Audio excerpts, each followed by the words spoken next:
Selamat pagi. Di tempat saya sudah menunjukkan pukul 8, jadi kita mulai saja karena masih banyak ada materi yang harus saya sampaikan dalam waktu 50 menit. Melanjutkan kemarin itu sampai intestinal amoebiasis ya.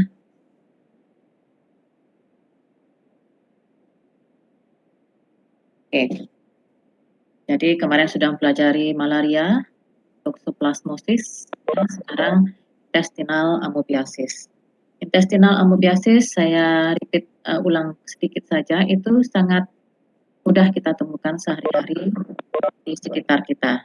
Ya, jadi disentri yaitu diare dengan mukus dan darah. Jadi biasanya disentri tersebut bisa disebabkan oleh bakteri, bisa disebabkan oleh protozoa. Jadi tugas saya di sini adalah disentri yang disebabkan oleh protozoa yaitu Entamoeba histolytica. Jadi katanya histo artinya jaringan, litik artinya melisiskan. Jadi Entamoeba yang melisiskan jaringan. Dalam hal ini adalah bisa jaringan intestinal maupun ekstraintestinal. Jadi tropozoit, biasanya pada soal-soal ujian kompetensi sering disertakan gambar morfologi dari parasite yang dirujuk. Untuk Entamoeba atau protozoa intestinal atau protozoa usus, biasanya yang patogen adalah Entamoeba histolytica dan Giardia lamblia. Untuk Entamoeba histolytica, karakteristiknya adalah pertama, jika tropozoit yang memiliki bentuk yang irregular, jika stadium kista dia memiliki bentukan bulat, ya. Ini karena kemarin yang saya sampaikan dia bentuk irregular karena dia bergerak mencari makan, sedangkan kista adalah tempat yang stadium yang dormant atau diam sehingga dia bentuknya bulat, ya. Untuk tropozoit biasanya tropozoit Entamoeba histolytica itu sangat sulit dibedakan dengan family atau spesies Entamoeba lainnya seperti Entamoeba dispar dan Entamoeba coli. Jadi di bawah under microscope it's very difficult to distinguish between Entamoeba histolytica and Entamoeba dispar or coli karena dia alike ya, jadi mereka mirip. Tropozoit sama-sama memiliki satu nukleus ya dengan satu anak inti ya. Kalau histolytica inti nukleus anak intinya berada pada sentral ya, di sentral. Sedangkan selaput inti membran itu sangat halus adalah ciri dari Entamoeba histolytica. Kemudian ciri khas kedua adalah ada eritrosit di dalam sitoplasmanya. karena dia aktif mengengage atau melistiskan jaringan sehingga mengengage eritrosit sehingga ada red blood cell di dalam sitoplasma dari tropozoid entamoeba histolytica sebagai salah satu karakteristik khas dari entamoeba yang bersifat patogen. Jika entamoeba dispar dan entamoeba coli yang bersifat mensal atau normal tidak patogen, tidak akan ditemukan red blood cell. Jadi itu membedakan tropozoid dengan, mohon maaf, jadi itu sekali lagi membedakan tropozoid entamoeba histolytica yang patogen dengan entamoeba yang non patogen, yaitu keberadaan eritrosit di dalam sitoplasma. Kemudian bagaimana dengan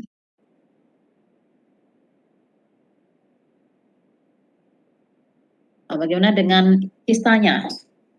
Untuk kista adalah infective form untuk amoebiasis. Jadi seperti saya katakan kemarin, untuk amoebiasis dia hanya memerlukan satu hospes untuk mengkomplitkan atau menyelesaikan siklus hidupnya dari kista menjadi tropozoid dan sebaliknya. Jadi infective form manusia bisa terinfeksi oleh amoebiasis adalah jika tidak sengaja ya mengkonsumsi makanan atau minuman yang terkontaminasi kista yang berinti 4. Jadi istilahnya quadrinucleate cyst. Jadi berinti 4.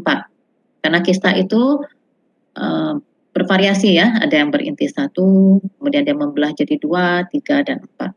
Jadi the infective form for the amoebiasis is quadrinucleate cyst. Jadi bentuknya akan seperti ini ya, ada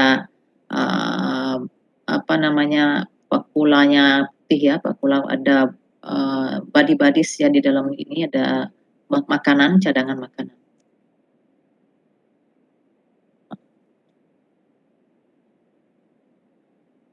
Oke, kemudian berikutnya ini adalah skematik, bisa dibaca ya karena waktu kita sangat singkat. Jadi karena morfologi ada mikroskop kan tidak bisa sangat sulit untuk dibedakan ya. Biasanya entamoeba histolytica dikatakan lebih besar ukurannya daripada entamoeba dispar. Padahal dalam mikroskop kita tidak bisa membedakan besarnya ya. Jadi memang agak sulit sehingga dipakailah RBC sebagai penandanya, red blood cell inside the cytoplasm. Oke, yang paling penting sekarang life cycle. Jadi ketika Anda mengingested atau menelan makanan atau minuman yang terkontaminasi kista berinti 4, maka kista tersebut akan melewati perlindungan pertama ya dalam tubuh yaitu asam lambung. Itu sayangnya kista dari entamoeba histolytica itu tahan resist dari asam lambung sehingga dia tetap bisa lewat sampai akhirnya ke saikum. Di saikum inilah kemudian baru enzim tripsin bisa melisiskan dinding kista dari entamoeba histolytica sehingga lepaslah 4 tropozoid entamoeba histolytica di saikum, kemudian melakukan binary fission, multiplikasi menjadi 8 daughter entamoeba histolytica. Nah, ke-8 entamoeba histolytica tersebut bersifat motil ya, sangat aktif bergerak ya. Kemudian dia was away memigrasi ke ileocycle. Nah, di ileocycle inilah kemudian tergantung dari environment atau lingkungan atau bagaimana pergerakan usus. Jika ususnya stasis atau tidak terlalu banyak gerakannya, maka troposit tersebut akan melakukan invasi atau masuk ke dalam dinding usus. Jadi karena itulah namanya histolytica, melisiskan dinding usus.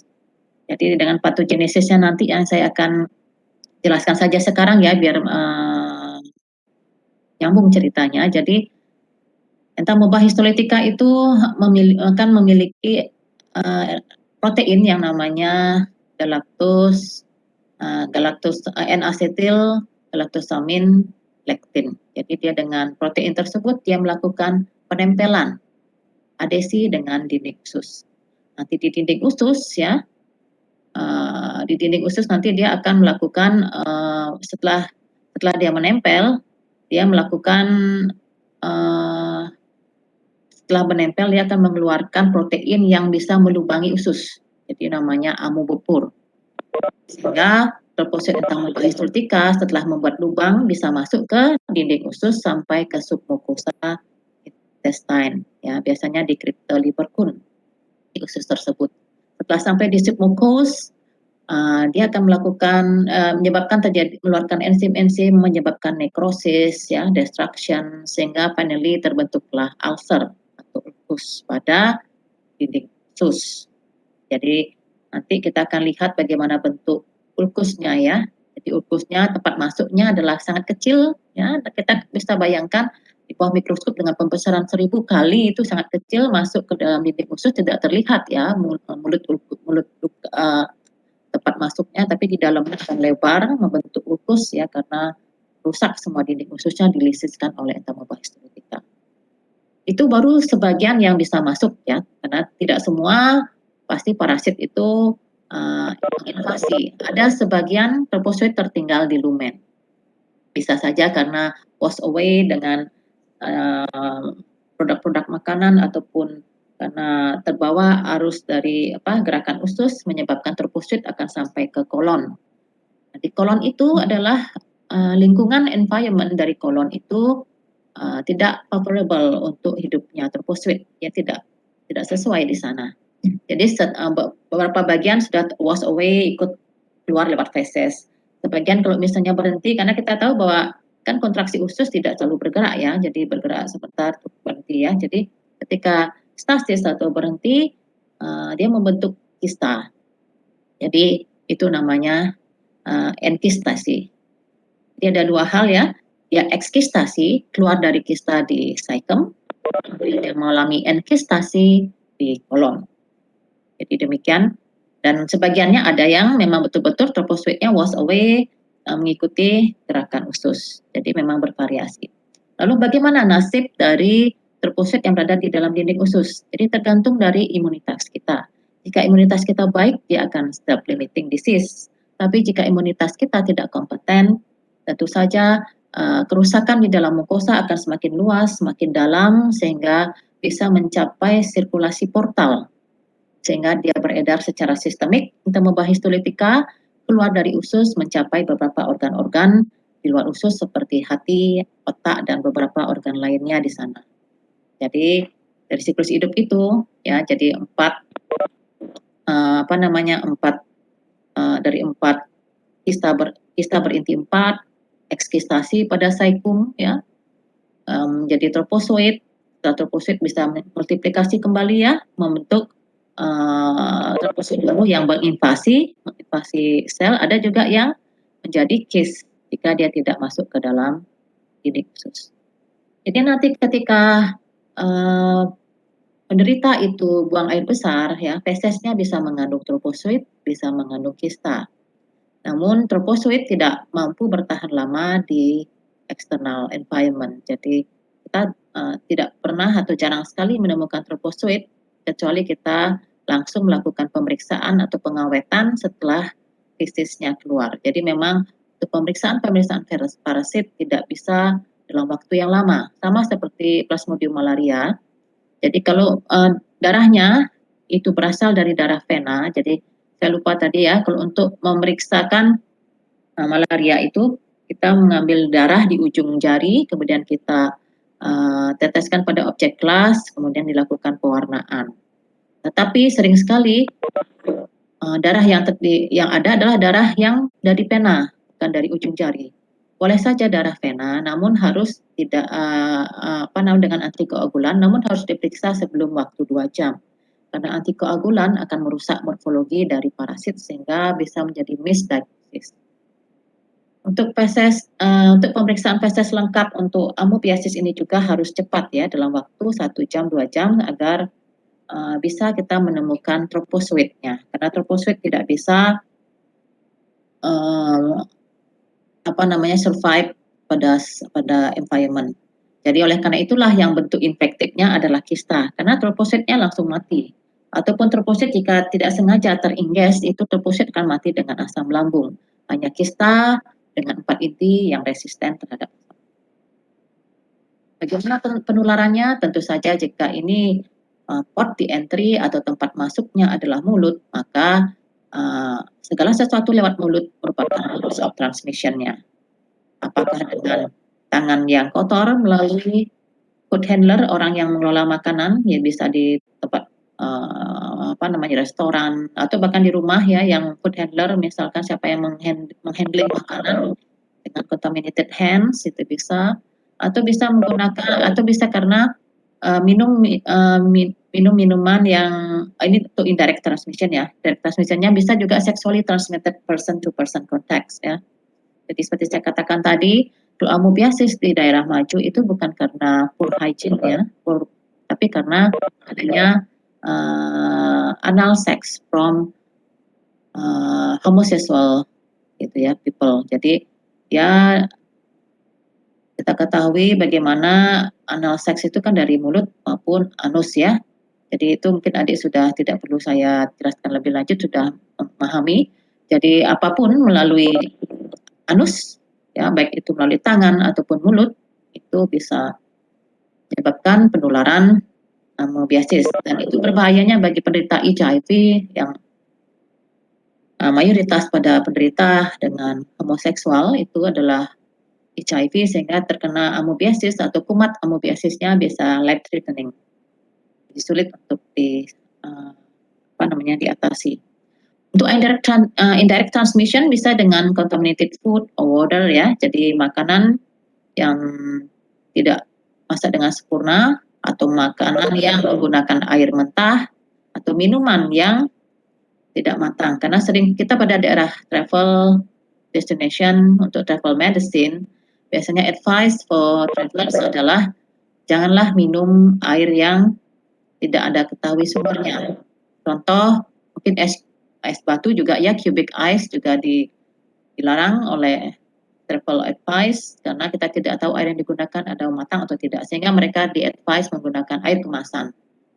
Kemudian jika tidak ada air kemasan, soda water ya. Jadi kadang-kadang itu tidak ada minuman, tidak ada air yang Anda percaya, minumlah minuman bersoda. Mungkin itu airnya katanya.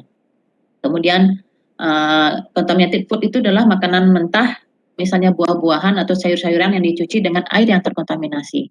Jadi mereka sering melihat jika Anda ingin memakan makanan mentah, harus makanan yang Anda lihat ya, harus Anda lakukan handle sendiri, cuci dengan air matang, kemudian baru dimakan.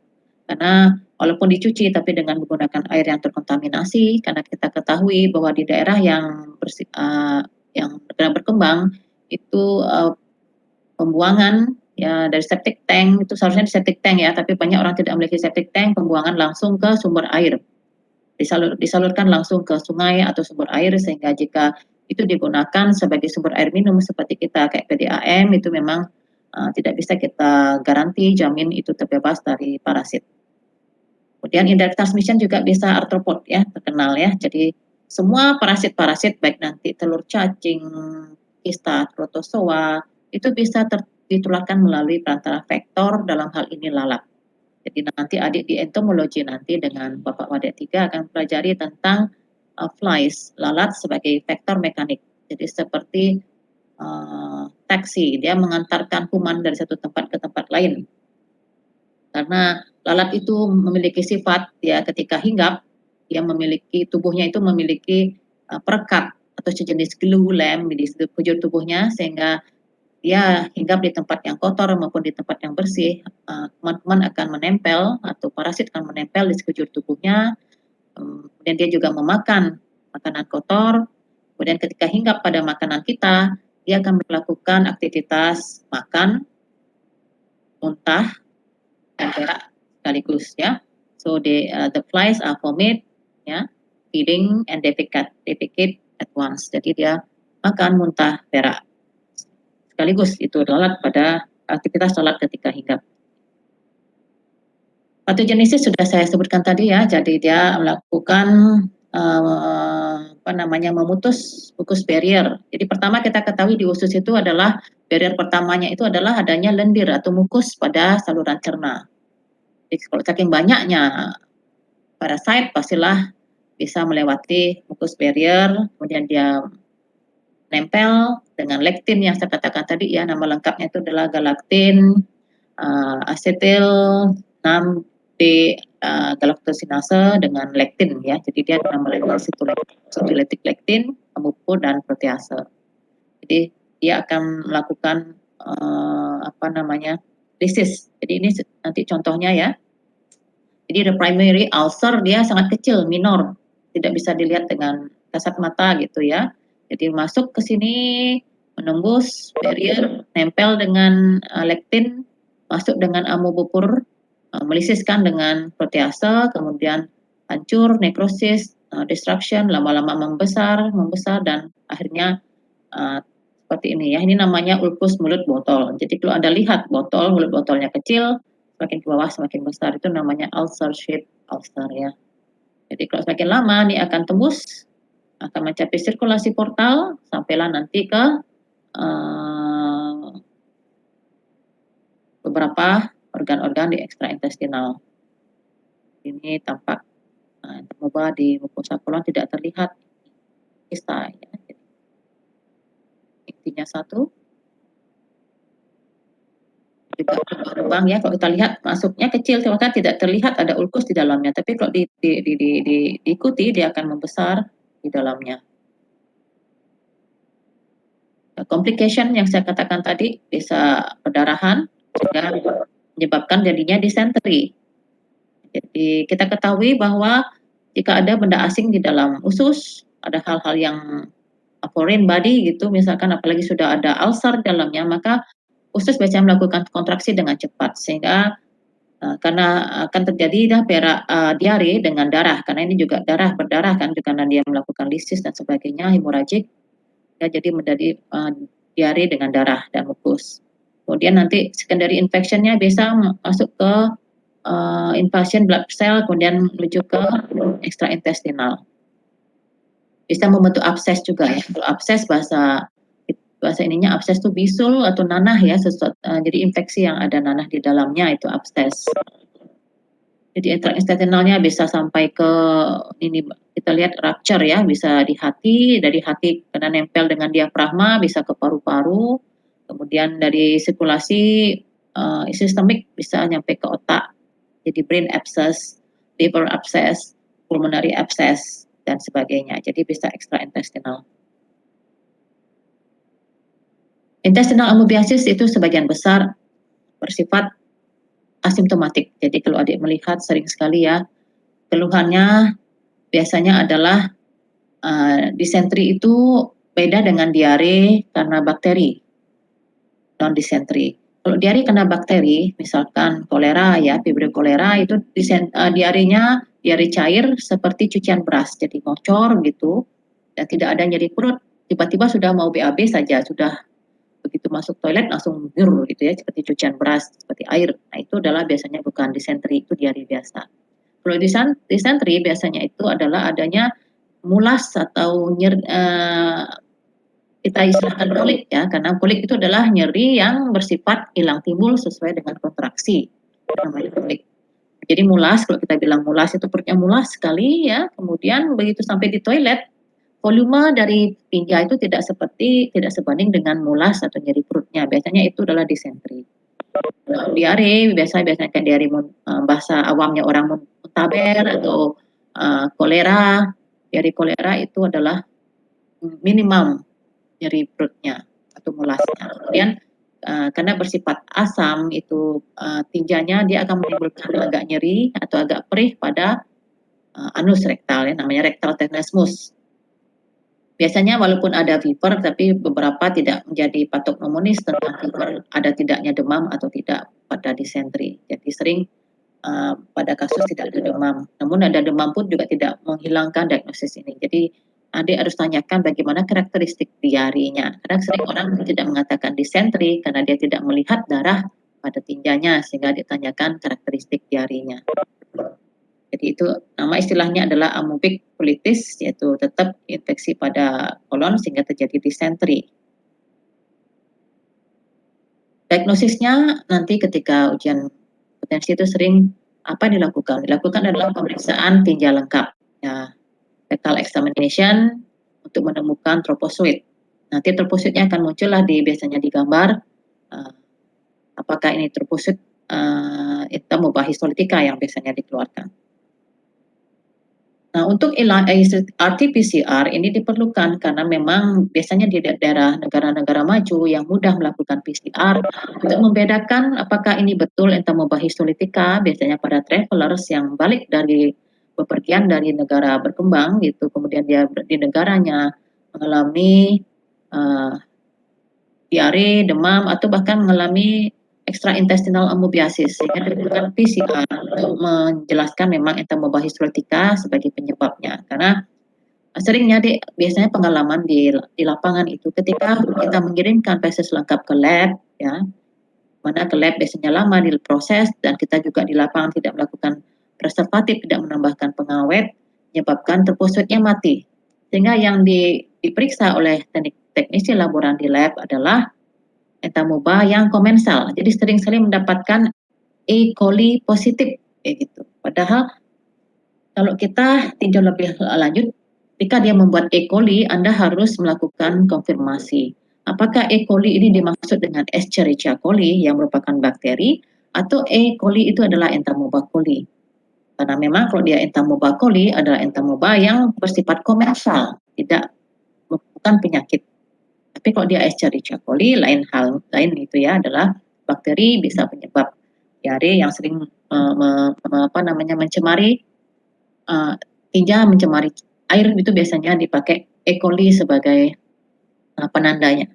Jadi untuk membedakan antara enta-mubah coli, enta-mubah histolitika, dispar dan sebagainya bisa menggunakan PCR. Untuk extraintestinal amoebiasis itu yang paling sering adalah liver abscess, ya. Jadi sering pernah ada kejadian penderita dilakukan operasi karena ada tumor pada hati. Ketika dibuka, dia adalah liver abscess atau hanya amoebiasis pada hati yang tidak memerlukan open surgery, hanya perlu minum obat, itu sudah selesai. Jadi kasihan ya, sudah di open ternyata cuma liver abscess atau hepatic amoebiasis. Jadi bisa di paru, otak, kulit, limpa, dan urogenitalia amoebiasis. Biasanya ciri khas dari cyclo-OSCE gitu ya, ciri khas dari hepatic amoebiasis itu adalah adanya nyeri pada right hipokondrium. Itu di daerah hipokondrium kanan dekat hati ya, di mana nyerinya itu meradiasi menjalar menuju bahu kanan. Biasanya itu semakin memberat ketika dia menarik napas dalam, saat batuk, atau saat naiki tangga. Itu sangat nyeri. Ciri khas untuk liver abscess ya, atau hepatic amoebiasis. Jadi sangat khas sekali, dan kemudian ketika dilakukan pemeriksaan penunjang ditemukanlah massa pada hati atau pembesaran hati. Kemudian pada ronsen biasanya terjadi elevasi dari diafragma kanan. Biasanya kalau ini baru khasnya dengan adanya demam biasanya. Jadi ada demam, biasanya pada traveler yang sudah sekian minggu balik dari daerah negara berkembang menunjukkan gejala ini, biasanya mungkin bisa saja ini adalah hepatic amoebiasis. Sedangkan gejala-gejala lain ini adalah gejala-gejala penyerta ya, seperti penyakit-penyakit lainnya, mual, muntah, tidak nafsu makan, penurunan berat badan, dan sebagainya. Jadi diperiksa, jadi cardinal sign dari nyerinya tadi ya, adanya nyeri pada hipokondrium kanan yang menjalar ke bahu kanan, ada pembesaran hati yang bisa dipalpasi, kemudian bersifat dullness kalau diperkusi, kemudian terjadi kalau kita periksa splinnya oke-oke saja ya, tidak ada pembesaran dari limpa. Jadi pergerakan pernapasan juga akan terbatas karena adanya pembesaran pada hati. Jadi ciri khasnya juga ada leukositosis, kemudian jadi kalau ini yang akan sering mengira orang itu terkena tumor pada hati ya, padahal itu cuma adanya abses pada hati. Sebenarnya cara mudah untuk mengkonfirmasi ini liver abscess adalah hanya dengan mengaspirasi. Jadi masukkan jarum ke arah hati dengan melakukan aspirasi. Nanti jika menemukan abses atau nanah, itu pasti positif adalah positif liver abscess. Jadi hanya mengambil ini saja ya, mengaspirasi cairan absesnya. Jadi ini tampak beberapa ekstraintestinal, amoebiasis, otak, di kulit, di testis. Jadi severe amoebiasis biasanya terjadi tidak pada orang yang imunokompeten, biasanya pada orang-orang yang mengalami imunosupresan, baik penderita HIV, penderita kanker yang mendapatkan obat-obat steroid atau imunoterapi ya. Jadi umumnya disentri itu sudah biasa terjadi. Mungkin kalau adik semua diperiksa itu semua positif serologinya amoebiasis ya, karena sering mengalami nyeri perut yang mulas tapi tidak diare, ya tidak diminum obat karena kita imunokompeten ya self limiting disease. Tapi kalau Anda memiliki imunitas yang rendah bisa akan menjadi extraintestinal dan sebagainya. Begitu saja yang mungkin penting ya. Jadi ini beberapa differential diagnosis membedakan disentri karena amoeba atau disentri karena basilari. Basilari itu biasanya Shigellosis ya, Shigella spesies bakterinya. Biasanya itu bisa dilihat dari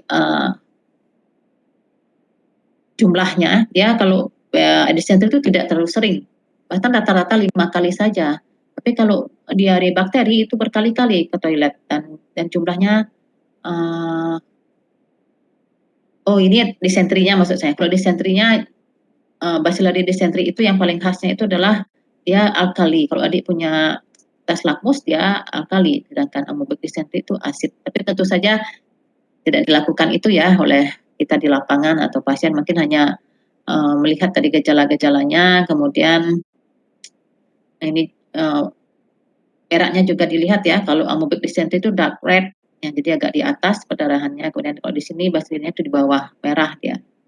Kemudian kita lihat juga ini yang khas adalah Charcot Leyden kristal. Kalau di mikroskopik itu present di sini. Itu adalah khas untuk penyakit amoebiasis dibanding disentri amoebiasis dibandingkan basilari. Ada Charcot Leyden kristal.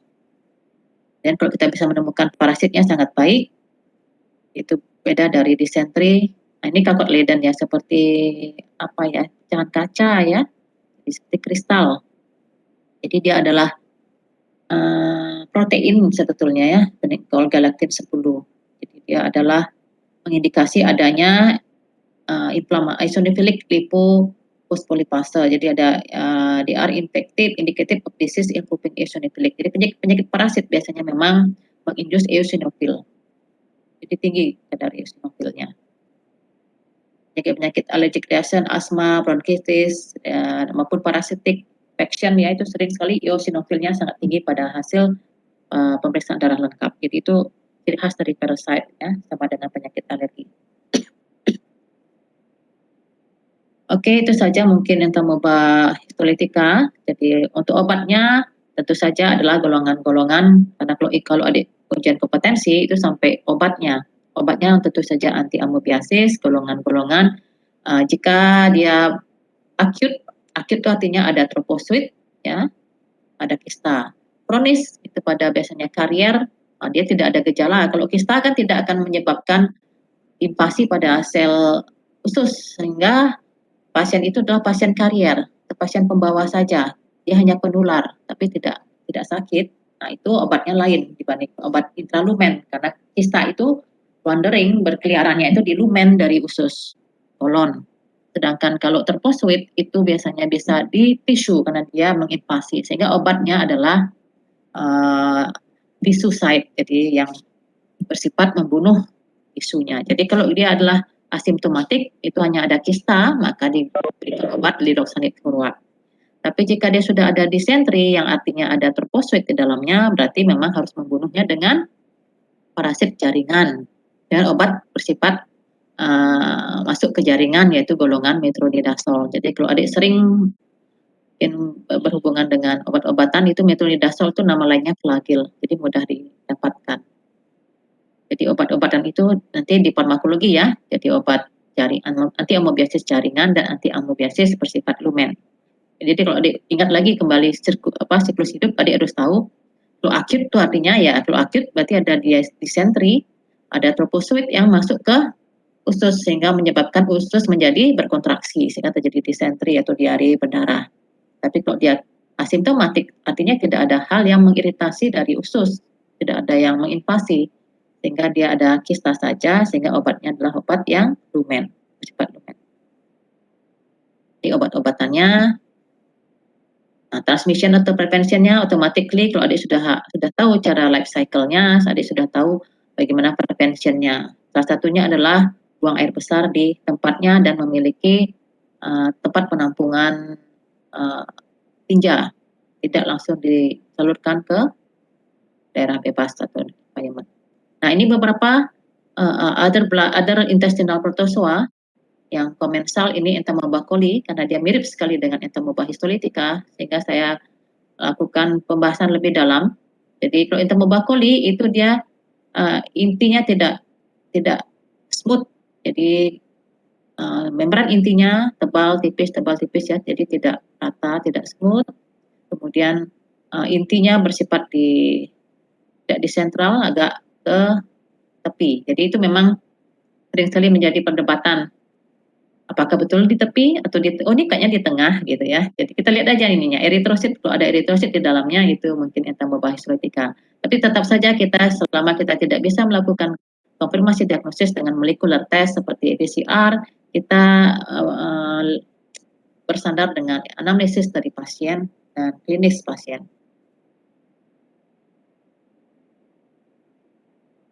Ini nanti banyak sekali ya, jadi ada beberapa Entamoeba, parasit intestinal protozoa yang look like. Jadi sama saja kalau dilihat, waduh bedanya apa nih gitu ya. Jadi kalau Eudambus lii intinya yang besar ya. Kalau ini kan kecil. Nah, itu adik lagi, waduh kecil besarnya nanti kan relatif, demikian lagi mungkin ya. Memang demikianlah, emang untuk pemeriksaan under microscope butuh skill experience, tidak mudah untuk dalam waktu yang singkat. Oke, sekarang biasanya ini Blastocystis hominis, mungkin nanti Dr. Laksmi ya. Jadi ini juga sering-sering kita temukan di environment, di sekitar kita, karena kita banyak ada mamal ya, seperti babi, ya, itu sering positif pada babi reservoirnya, sedangkan kita interaksi sering pada di Bali itu memang banyak pelihara ternak babi gitu ya, jadi Blastocystis hominis sering ditemukan. Ini juga ada Eudambus lii ya, itu nanti dipelajari dengan other opportunistic protozoa dengan Dr. Laksmi. Nah, yang jadi tugas saya adalah untuk menjelaskan Giardia lamblia. Jadi Giardia lamblia itu adalah second intestinal amoebiasis, intestinal protozoa yang important. Jadi sering juga keluar di UKDI. Bedanya ya, Giardia itu diarenya bukan diare disentri, namun diare dengan lemak. Karena Giardia ini menghambat penyerapan lemak karena dia berada pada kantong empedu, sering melekat ya. Jadi habitatnya duodenum, jejunum, upper ileum, dan bisa juga ke kantong empedu. Bentuknya itu berbeda dengan Entamoeba histolytica. Ini sangat mudah untuk diagnosis ya. Bentuknya seperti buah pir. Kita anggap ini buah pir ya, dengan mata dua seperti layangan gitu ya. Ini ada bodies, ada flagella, ada aksonem. Jadi ini adalah bentuk tropozoitnya. Ya, tropozoitnya tidak sama seperti tropozoit Entamoeba histolytica, tidak bisa survive di environment, memiliki flagella, sedangkan kistanya dia berbentuk bulat oval, namun masih meninggalkan inti dua dengan garis aksonem ya. Ini semua itu mudah kita lihat nanti di bawah mikroskop.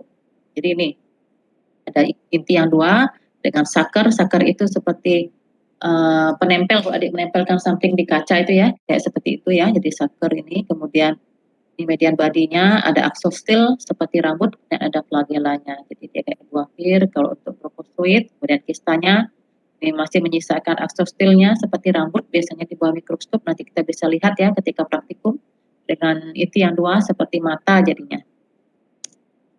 Seperti ini dia ya, dia akan menempel banyak di jejunum bahkan sampai ke gallbladder sehingga menyebabkan jadinya gangguan metabolisme lemak. Ini sama nanti life cycle-nya, yaitu dari environment kista termakan, kemudian dia akan menempel, tidak masuk. Kalau histolytica kan melisiskan jaringan, tapi kalau giardiasis dia hanya menempel, mengabsorb nutrition dengan dengan sucking disknya.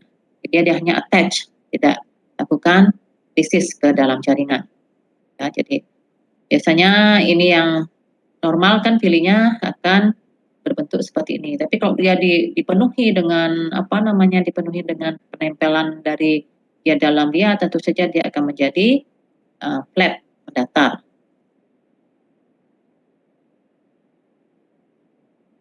Simptomnya variabel, jadi bisa diare, tapi diarenya berlemak. Jadi rasa seperti lemak dia kalau dia ditanya pasiennya ya. Jadi sangat berbau, sering kentut-kentut ya biasanya ya, kurang terjadi juga nyeri pada perut juga sama mulas. Dan itu biasanya kita bisa lakukan dengan fecal examination ya, dan sama dengan feses lengkap gitu. Di Indonesia kita bilang pemeriksaannya adalah feses lengkap. Di obatnya sama dengan obat dari amoebiasis, intestinal, amoeba histolytica. Oke, sekarang kita sudah selesai untuk amoeba histolytica. Jadi kita sekarang adalah mempelajari tentang parasit trypanosoma, blood tissue, other blood and tissue protozoa, yaitu trypanosomiasis and leishmaniasis, yang penyakit ini untungnya tidak kita temukan di Indonesia. Jadi kalau di dunia, penyakit akibat yang daily loss-nya itu leishmaniasis itu lumayan ya, lumayan tinggi, 2000-an di seluruh dunia. Jadi pertama kita pelajari trypanosomiasis. Jadi kalau ada tripang, bentuknya trypanosomiasis ya. Jadi dia hemoflagellate parasite, ada dua penyebab, ada trypanosoma African trypanosomiasis dan American trypanosomiasis. Jadi ada di Afrika dan di Amerika. Yang di Afrika trypanosomiasis terkenal dengan nama sleeping sickness, jadi sama sleeping beauty, menyebabkan penyakit tidur. Jadi sebetulnya dongeng sleeping beauty itu sebenarnya mungkin adaptasi dari sleeping sickness dari African trypanosomiasis, karena memang pasiennya menjadi tidur. Sebenarnya dia bukan tidur, tapi itu artinya penurunan kesadaran atau koma ya. Jadi adalah penyakit yang menyebabkan mortalitas yang tinggi oleh karena protozoa yang disebabkan oleh protozoa yang namanya trypanosoma, kemudian disebabkan ditularkan melalui gigitan sisif fly. Jadi ada lalat sisif yang namanya spesiesnya Glossina spesies. Jadi untuk African trypanosomiasis atau sleeping sickness, nama dari parasitnya adalah Trypanosoma bruceigambiens dan Trypanosoma brucei-rhodesiens. Ya. Ini hanya nice to know. Jadi saya pun tidak pernah melihat pasiennya ya, karena tidak ada di Indonesia, sehingga tidak terlalu banyak kita dalami parasit. Jadi ini adalah perbedaan untuk gambiens ya, Trypanosoma gambiens dan Trypanosoma rhodesiens ya. Selain dia berbeda distribusinya, ini di daerah Afrika Barat, ini di Afrika Timur, sering juga adalah disease-nya. Jadi sering bersifat gambiens itu kronik ya, lama-lama terjadi invasi ke central nervous system. Nah, kalau dia rhodesiens bersifat progresif ya, jadi dia dari akut langsung masuk ke central nervous system, sehingga automatically rhodesian lebih patogen dibandingkan Trypanosoma gambiens. Untuk morfologi parasitnya, jadi adik kalau lihat bentuknya indah ya, seperti banana shape dari falciparum, dia tetapi memiliki flagella. Ini namanya flagella. Kemudian ini namanya undulating membrane. Jadi flagella yang melekat pada dindingnya ini namanya undulating membrane. Dan dia memiliki inti seperti biasa ya, yang namanya parasit harus memiliki inti, sitoplasma ya, dan alat gerak jika memiliki. Nah, itu adalah Trypanosoma secara khusus. Trypanosoma ini bersifat pleomorphic, artinya berubah-ubah dari kurus slender namanya ramping sampai dia menjadi bulat yang namanya mastigot. Jadi pleomorphic, dari long, thin, intermediate form, dan jadi dia short stumpy form, atau artinya agak bulat gitu ya, agak bulat. African sleeping sickness itu memiliki siklus hidup sebagai berikut. Kita ketahui bahwa tadi faktornya adalah kita ketahui ini Glossina, jadi lalat penghisap darah ya, sucking blood flies. Jadi dia lalat ini menghisap darah. Jadi beda, dan untungnya lalat ini tidak ada di Indonesia, hanya di daerah Afrika sana. Ini dia ketika dia terinfeksi di dalam tubuhnya akan mengandung uh, trypanosome ya. Jadi dia nanti akan menggigit. Trypanosome itu kan diambil dari penderita yang mengalami penyakit di dalam tubuh lalat itu. Trypanosoma itu akan berubah menjadi epimastikot ya. Dari epimastikot itu di midgut, kemudian langsung berubah menjadi uh, metasiklik tripomastikot pada selaipanya. Di epimastikot menjadi metasiklik tripomastikot. Nah, metasiklik tripomastikot inilah yang nanti akan ditransferkan ke bangsa berikutnya, yaitu misalnya manusia yang digigit ya. Jika ada manusia, jika tidak ada hewan lainnya, mamal dan sebagainya, itu yang digigit ya. Jadi tidak sembarang orang. Lalat atau serangga itu sebetulnya begini, dia tidak mau capek-capek mencari mangsa. Mangsa apa yang ada di sekitarnya itu yang sesuai dihisap darahnya. Sama kayak nyamuk ya. Jika tidak ada manusia, kalau ada binatang yang dihisap darahnya. Jadi salahnya manusia sebetulnya digigit nyamuk ketika dia semakin dekat ke arah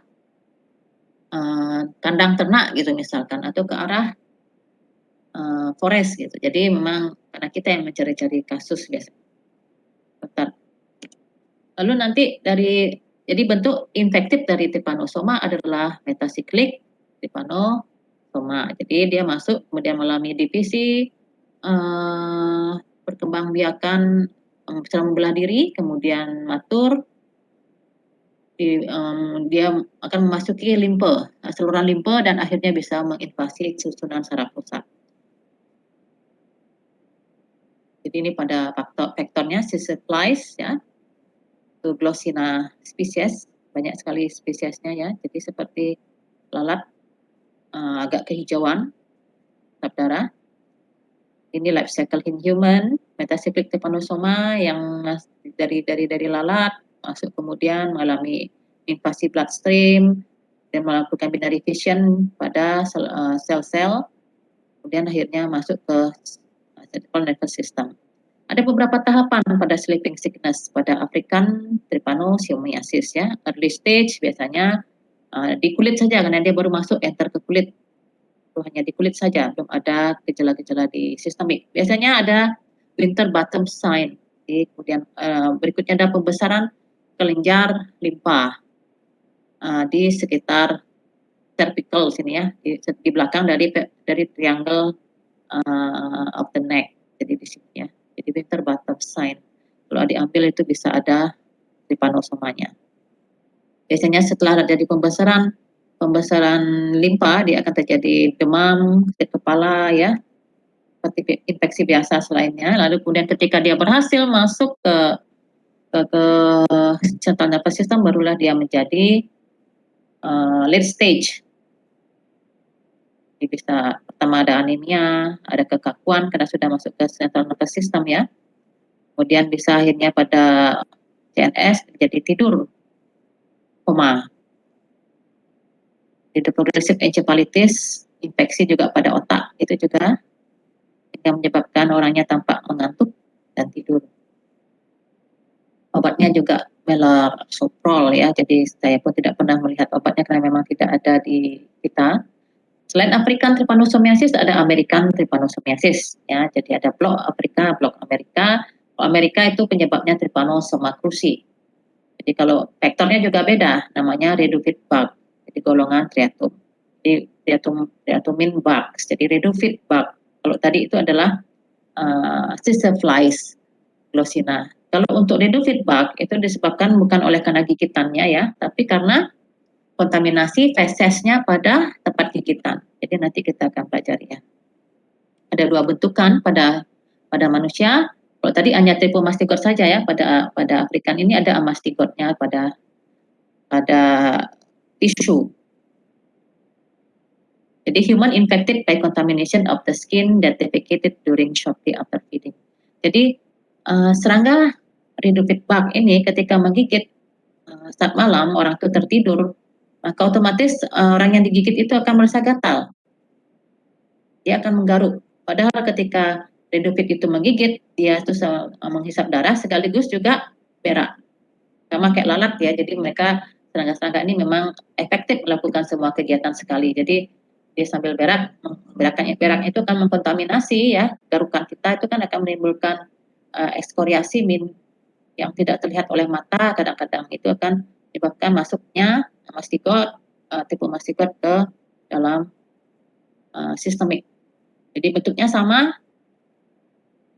blender ya, jadi memang nggak sulit, sama saja karena dia trypanosoma cruzi gitu ya. Mastikotnya ada bentuk mastikot, bentuk bulat, mastikot. Jadi kita bedakan dari intinya saja, ada intinya di tengah, ada intinya di posterior, itu membedakan. Ini kan intinya di tengah ya, sentral. Tadi kan dia agak posterior, kalau yang trypanosoma apa namanya, titik gambians. Jadi tidak terlalu perlu adik khawatir, ini tidak pernah perlu adik ujian kompetensi ya. Hanya adik tahu bahwa ada penyakit ini supaya tidak nanti menganggap ini adalah penyakit baru. Repomastikot itu mensirkulasi di darah, menginvasi otot, saraf, dan sebagainya. Nah, ini sudah hampir jam 8.50, lagi 10 menit ya, saya cek. Nah, ini simptomnya adalah Chagoma romanacea, dia akan menjadi pembengkakan unilateral pada luka. Jadi lama-lama jadi bisa menyerang jantung. Jadi itu bedanya kalau American, tidak ke CNS, tapi ke jantung ya. Kemudian kita pelajari preventionnya tentu saja membunuh vektornya dan mengendalikan vektor dan menggunakan pakaian yang tertutup atau menggunakan repellent sehingga tidak digigit oleh serangga ketika travelers menuju ke daerah Afrika maupun Amerika. Yang kedua leishmania, jadi dia serupa juga ya, bentuknya sama, slender seperti itu. Ya, leishmania itu adalah penyakit yang diberi nama sesuai penemunya, Sir William Leishman, sehingga namanya leishmaniasis. Banyak sekali jenis leishmaniasis, namun kategorikan 3 secara garis besar, yaitu visceral leishmaniasis, ya, mucocutaneous leishmaniasis, and cutaneous leishmaniasis. Jadi bisa visceral, mucocutaneous maupun cutaneous saja. Jadi dengan leishmania spesies masing-masing, ini donovani, ini brasiliensis, ini tropica. Oke, geografiknya juga untungnya tidak mengenai Indonesia. Jadi ini bentuknya ya, biasanya kita menemukan dalam bentuk mastigot pada tubuh manusia. Bentuknya mastigot pada sel-sel reticuloendothelial system. Yaitu reticuloendothelial system itu misalnya spleen, liver gitu ya, back marrow gitu, tulang belakang, itu semua adalah sel-sel yang bisa mengandung mastigot.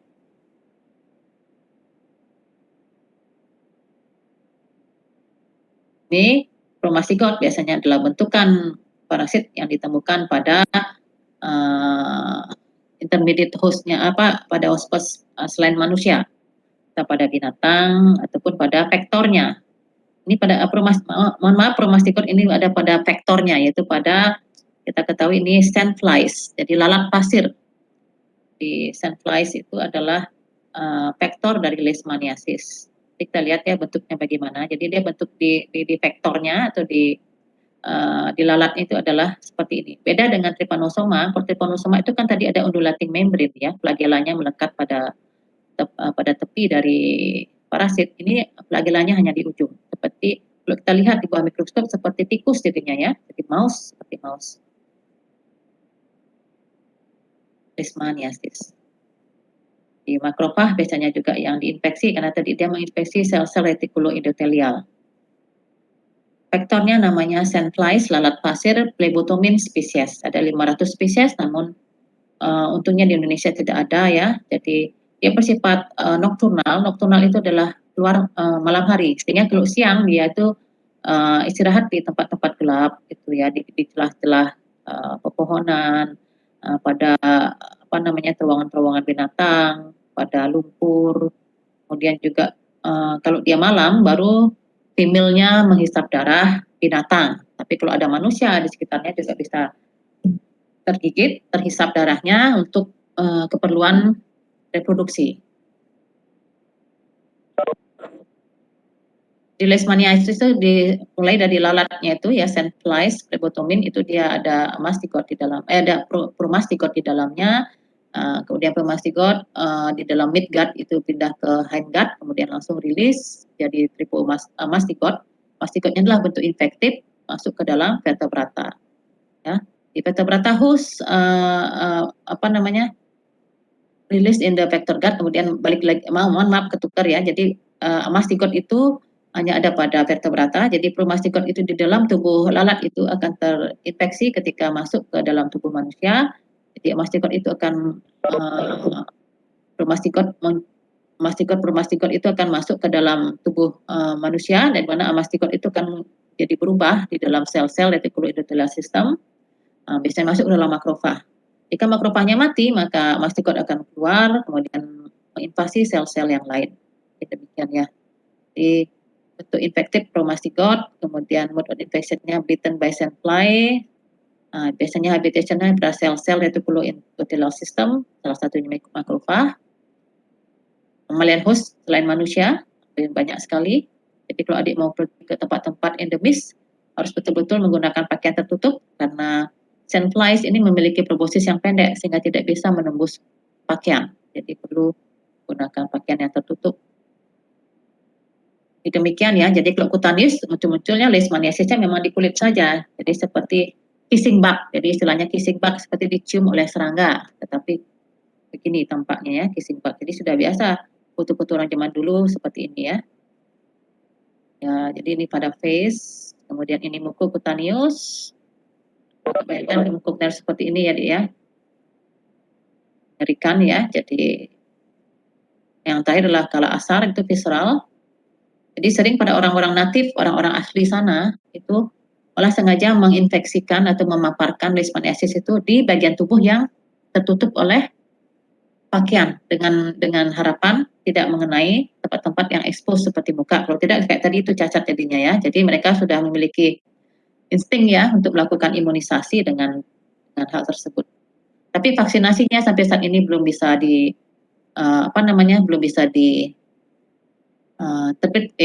dibuat karena seperti saya katakan tadi, leishmania maupun trypanosoma memiliki variasi antigen, varian surface glikoprotein antigen itu yang sangat banyak, sehingga tidak memungkinkan untuk kita mengambil protein mana yang digunakan sebagai vaksin.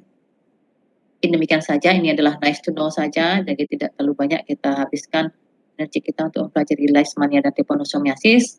Saya selesaikan sampai sini kuliah saya. Nanti di pleno kita bisa mereview kembali, terutama morfologi dari Plasmodium malaria, morfologi dari amoebiasis, kemudian beberapa contoh-contoh ujian UKDI ya, yang bisa kita lihat untuk mengetahui bagaimana sih biasanya kedalaman dari kompetensi protozoa, blood protozoa dan intestinal. Demikian adik-adik, silakan lakukan SKD untuk waktu berikutnya.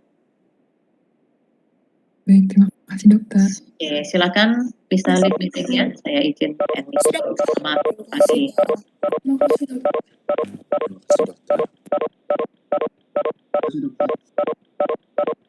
Terima kasih dokter.